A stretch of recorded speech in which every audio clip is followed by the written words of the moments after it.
नाजरीन, आप सीज़न 2 की किस्त नंबर 2 में देखेंगे कि सुल्तान जलालुद्दीन पाया तख्त से निकलकर खुरासान की तरफ जा रहे थे। जलालुद्दीन के साथ एक छोटी सी फौज थी जिन्होंने काले रंग के परचम उठाए हुए थे और गंज से खुरासान का सफ़र तकरीबन 256 मील था। ये सफ़र किसी खतरात से खाली न था। जगह जगह मंगोल सिपाही मौजूद थे। जलालुद्दीन इन सब की निगाहों से बचते बचाते अपनी मंजिल की तरफ जा रहे थे। मार्व शहर की निगरानी करने वाले मंगोल लश्कर के सिपा सलार को जासूसों ने बताया कि सुल्तान जलालुद्दीन एक छोटे से लश्कर के साथ इसी तरफ आ रहे हैं। जो ही जलालुद्दीन अपने लश्कर के साथ इस मुकाम तक पहुँचे जहां मंगोल लश्कर जलालुद्दीन के लिए घात लगाकर बैठे थे, मंगोलों ने भूखे भेड़ियों की तरह अचानक हमला कर दिया। जलालुद्दीन और इनके मुट्ठी भर साथी जो बेखबरी के आलम में इस तरफ चले आ रहे थे, मुकम्मल तौर पर मंगोलों के घेरे में आ गए। मंगोलों की तादाद जलालुद्दीन के सिपाहियों की तादाद से 2 गुना से भी ज़्यादा थी। इसके बावजूद जलालुद्दीन और इसके सिपाही बड़ी बहादुरी के साथ मंगोलों पर टूट पड़े। सुल्तान जलालुद्दीन की तलवार भी कुश्तों के पुश्ते लगा रही थी। हक को बातिल का ये मार्का देर तक जारी रहा। आखिरकार इस सख्त मुकाबले के बाद मंगोलों को शिकस्त हुई। जलालुद्दीन को इस लड़ाई के बाद अंदाज़ा हो गया था कि मंगोलों का बड़ा लश्कर यहीं आसपास कहीं मौजूद है। इसलिए थकावट के बावजूद इन्होंने यहाँ से निकल जाना ज़रूरी समझा। अब इनके पास मंगोलों से छीना हुआ माल गनीमत भी खासी मिकदार में था। यूँ इनकी माली हालत भी काफ़ी मजबूत हो गई थी। सुल्तान जलालुद्दीन के भाई कुतुबुद्दीन और आग सुल्तान भी जलालुद्दीन के पीछे पीछे खुरासान की तरफ आ रहे थे। रास्ते में इन्हें इत्तला मिली कि मंगोलों की एक बड़ी फ़ौज इनका पीछा कर रही है। ये सुनकर शहजादों ने अपनी रफ्तार तेज़ कर दी। मंगोलों की फ़ौज ने उस्तवा के गांव के करीब शहजादों और इनके सिपाहियों को घेरे में ले लिया। शहजादों ने मंगोलों का सख्त मुकाबला किया। मंगोलों ने मुकाबले में कुछ देर साबित कदमी दिखाई, लेकिन इस गैर मुतवक्का सख्त मुकाबले ने उन्हें भागने पर मजबूर कर दिया। मंगोल मैदान जंग से भाग गए। इस सख्त लड़ाई के बाद शहजादे और इनके सिपाही थक कर चूर चूर हो गए थे, इसलिए आराम के लिए वहीं खैमे गाड़ दिए। उनका ख्याल था कि इस इलाके में मज़ीद मंगोल सिपाही नहीं हैं, इसलिए अब कोई ख़तरा भी नहीं है। मगर अफसोस कि ये उनकी गलत फहमी थी।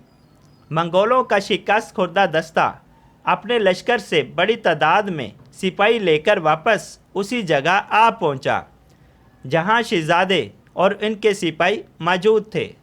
मंगोलों ने शहजादों पर खुफिया तरीके से हमला कर दिया। शहजादे दुश्मन के सख्त नरगे में आ गए। शहजादे भी दुश्मन पर ज़ख्मी शेर की तरह झपट पड़े और जब तक जान में जान रही तलवार चलाते रहे। आखिरकार मंगोलों ने शहजादों समेत तमाम सिपाहियों को शहीद कर दिया। मंगोलों ने कुतुबुद्दीन, अज़लिक शाह और आग सुल्तान के सर काट कर नेज़ों पर लटका दिए। कुतुबुद्दीन और आग सुल्तान की शहादत की खबर जब जलालुद्दीन को मिली तो जलालुद्दीन को बड़ा सदमा पहुंचा। इससे पहले मंगोलों के हाथों रुकनुद्दीन भी शहीद हो चुका था।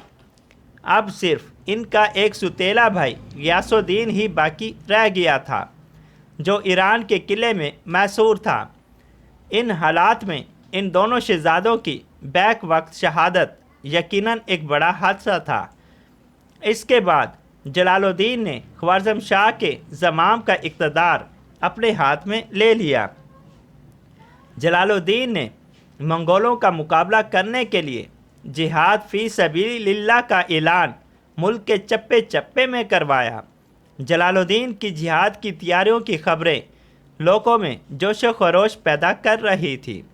دوسری طرف منگولوں کی ایک بڑی فوج مسلسل جلال الدین کو تلاش کر رہی تھی۔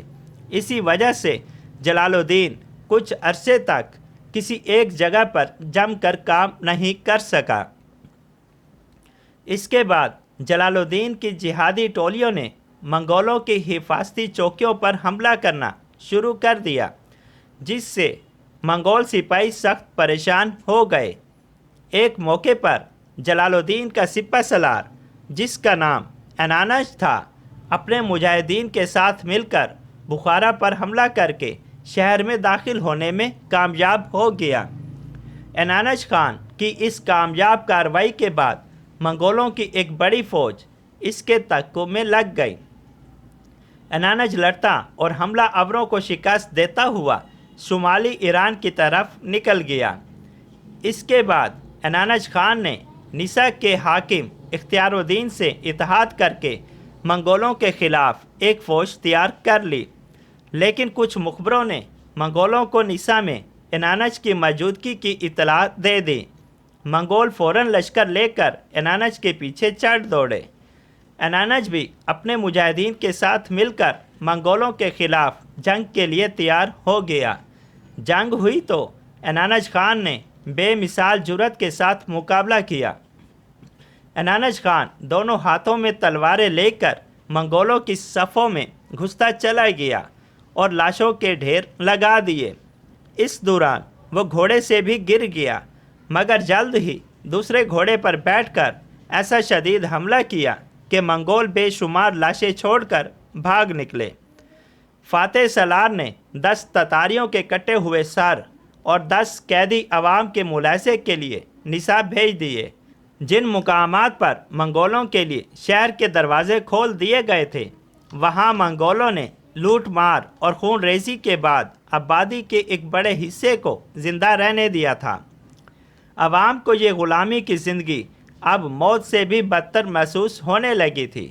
جب ان مظلوموں کو سلطان جلال الدین کی صورت میں امید کی ایک کرن نظر آنے لگی تو وہ یکا یک اٹھ کھڑے ہوئے اور اپنے ظالم آقاؤں کی اکڑی ہوئی گردنیں تن سے جدا کرنے لگے تھے، لیکن یہ تمام کوششیں مقامی لوگوں نے صرف اپنے زور بازو پر انجام دی تھی۔ بیرونی طور پر انہیں کوئی امداد یا مدد حاصل نہ تھی اور سلطان جلال الدین سے بھی ان کا کوئی رابطہ نہ تھا۔ اس لیے تقریباً تمام مقامات پر منگولوں نے نہایت سختی سے ان تحریکوں کو کچل دیا۔ ناظرین، یہ قسط ابھی جاری ہے۔ اس ڈرامے کی اگلی قسط دیکھنے کے لیے میرے چینل کو سبسکرائب کر دیں اور بیل کے بٹن کو ضرور دبا دیں۔